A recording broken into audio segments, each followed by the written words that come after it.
several First Nations, municipalities and environmental groups that are opposed to the approval process of the Trans Mountain Pipeline expansion in British Columbia will be arguing their position in the Federal Court of Appeal over the next 2 weeks. The hearing, beginning Monday in Vancouver, consolidates numerous lawsuits filed by 7 First Nations applicants, the cities of Burnaby and Vancouver, the Raincoast Conservation Foundation and the Living Ocean Society, which claim the National Energy Board's approval process was flawed and First Nations weren't adequately consulted. The $7.4 billion project proposed by Trans Mountain, a subsidiary of Kinder Morgan Canada, would triple the capacity of the Alberta Top.C pipeline and increase tanker traffic off the west coast sevenfold. It received approvals from the federal government last year. Eugene Kung, an environmental lawyer with West Coast Environmental Law who has been involved in the case, said those fighting the pipeline want to see the federal government's approval of the project overturned. At the very minimum, that process needs to be redone in a way that takes into account in a very real way the risks and looks more deeply at the perceived need of the project, Kung said. Environmental lawyer Eugene Kung, Wright, and Rueben George, project manager for the Tsleil-Waututh Nation Sacred Trust Initiative, are seen in Vancouver in May 2016. Darrell Dick Canadian Press specific concerns with the project range from a lack of consideration of alternatives to the project, the implications for endangered species including southern resident orca whales, and adequate accommodations for each individual First Nation whose territory is affected by the pipeline. First Nations have alleged the project infringes on their land claim rights and title, and the government failed to meet its fiduciary duty to thoroughly consult affected communities. For the federal cabinet decision to stand, they will essentially have to win on every single one of those issues, Kung said.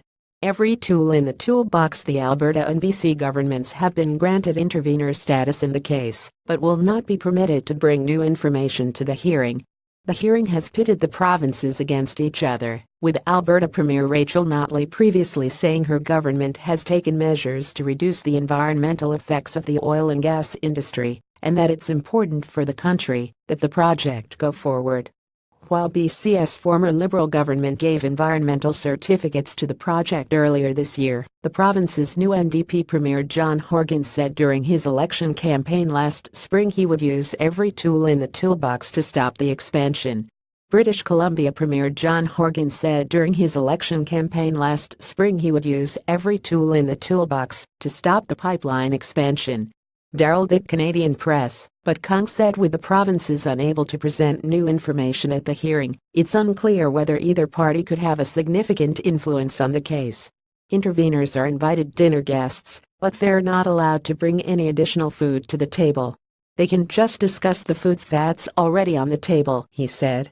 Kinder Morgan asks for relief on pipeline condition to avoid project delay. What could hold greater weight in the case, Kung said, is a recent Federal Court of Appeal decision that the federal government failed to assess the effects of Kinder Morgan's pipeline easement on the Coldwater Indian Band.